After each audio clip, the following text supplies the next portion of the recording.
Hi, my name is Angela Pennant. I am the youth leader here at Sacramento First Church of the Nazarene, and we're going to talk today about facing our problems with peace and ways to have less anxiety. So think about something that you were super excited about. A dance or a party, or maybe a adventure with a friend, or a special night, something like New Year's Eve. Leading up to it, you have all of these thoughts and ideas about how the day or the night is going to go. You plan in your head what outfit you're going to wear, you have it all figured out what you're going to say, and you're so excited, you have all of these expectations about what the event is going to be like. You thought of every single detail, and then the big night's finally here. Let's talk about this vacation that Hav and I took for our anniversary 5 years ago, for example. We planned for months for this cruise. I knew we were going to take photos for our anniversary, and I hired this ship photographer for a private session. I picked out outfits for the photos, I planned my hair, I bought a special dress, matching jewelry that I searched for months and months and months for. I planned how I would do my makeup, I had every single detail planned out absolutely perfectly. There was only one little problem. I had not planned on the huge storm in the ocean that caused gigantic gusts of wind. See, in my head, I had envisioned these beautiful photos that were to be taken on the deck of the ship with the water behind us. I imagined how great we would look and how pretty my dress would be against the backdrop of the ocean, but the wind had other plans. In fact, it was so windy that one of the earrings that I searched for months for broke off, and it flew away. My hair was blowing so hard, even Photoshop couldn't fix it.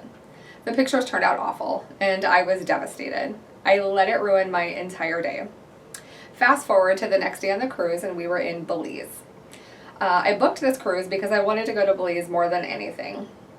The morning we got to Belize, I messed up on the time change on my watch. We were late getting to breakfast, and of course I was freaking out. We ran around, got to our meeting point on the ship late. It took us over an hour and a half to get off the ship. I also knew we had a bus ride to the excursion that we had planned for the day, and I was upset that we were going to miss the bus. When we got to the island, I went into a shop while we were waiting for our tour guide to come and get us, and I realized that I had lost my driver's license and my ship ID card. Imagine losing your only form of identification in another country. I was hysterical. I was running around until one person took me to an island police officer who took me to ship security. Luckily, someone had turned in my cards and I got them back. I met back up with my husband feeling super upset. We finally got on the bus on the way to the cave tubing excursion that we were going to do that day, and I realized that I had forgotten the waterproof case for my phone.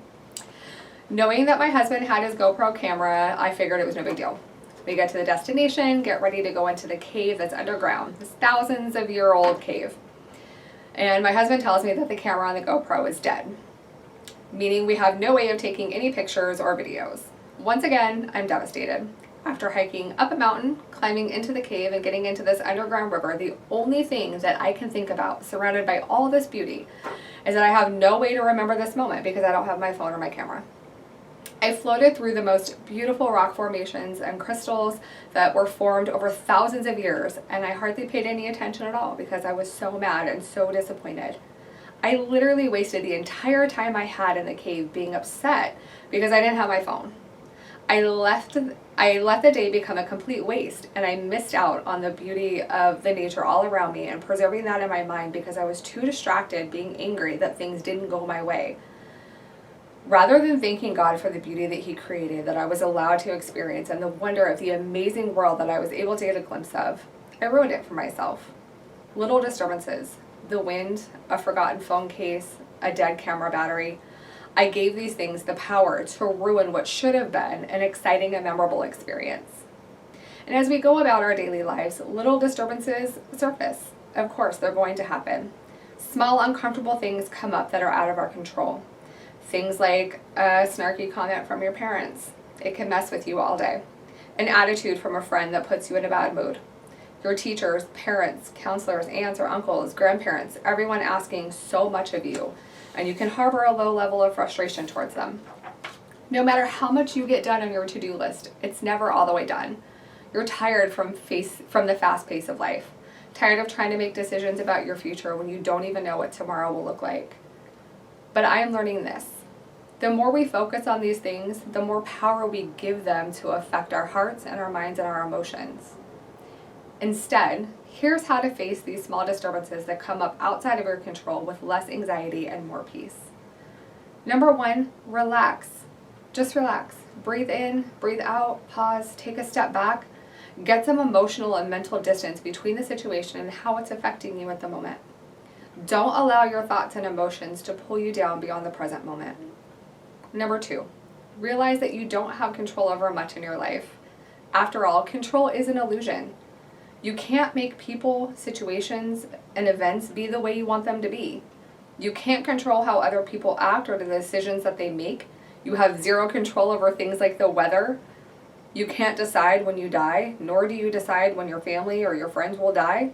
You do not have control over how the government handles situations like the current situation that we're in. You don't even have control over how your parents will deal with the situation that we're in.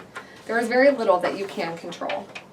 The truth is, God is the only one who can control, not us. We all know this, but often we get caught up in the moment and we forget that. Number 3, surrender to God. The goal is to surrender the situation to God and to let go. God is already in control. He is the one in control, not us. Even in little or insignificant situations like a dead camera battery, God is in control. Maybe God was trying to tell me in that moment to stop looking at the world from behind my phone and to take in the beauty of the nature firsthand, the beauty that He created. We often just need to get out of our own way and allow God to use life to mold us and to shape us to be more like Him. Number 4, accept reality and move on. You might not have expected things to go this way, but it's your reality at the moment. It doesn't matter, it doesn't mean you have to like it. It doesn't mean you shouldn't work to change it, but sometimes things happen for a reason and we need to accept that. Don't resist it. Just go with it and move on to the next thing. Be aware of the emotion that surfaces, notice it, and then let it go.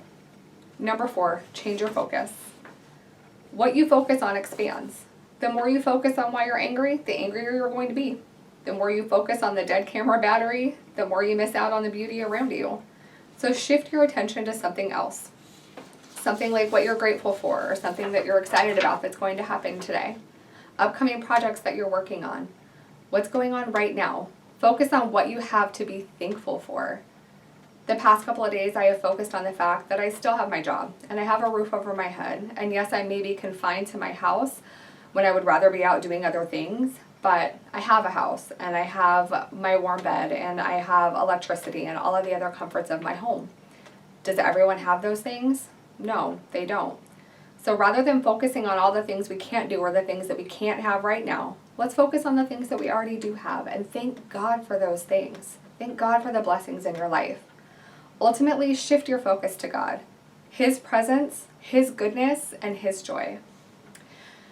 I heard a quote, and I can't seem to find who originally said it to give credit, but it sums this idea up perfectly.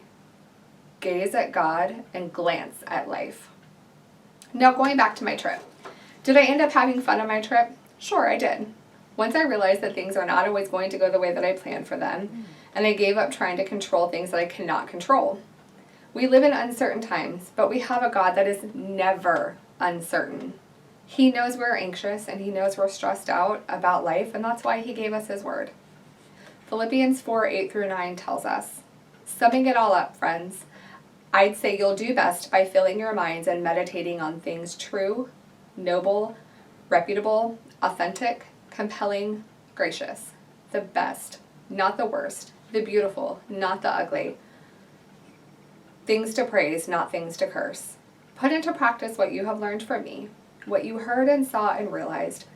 Do that, and God, who makes everything work together, will work you into His most excellent harmonies. Thank you.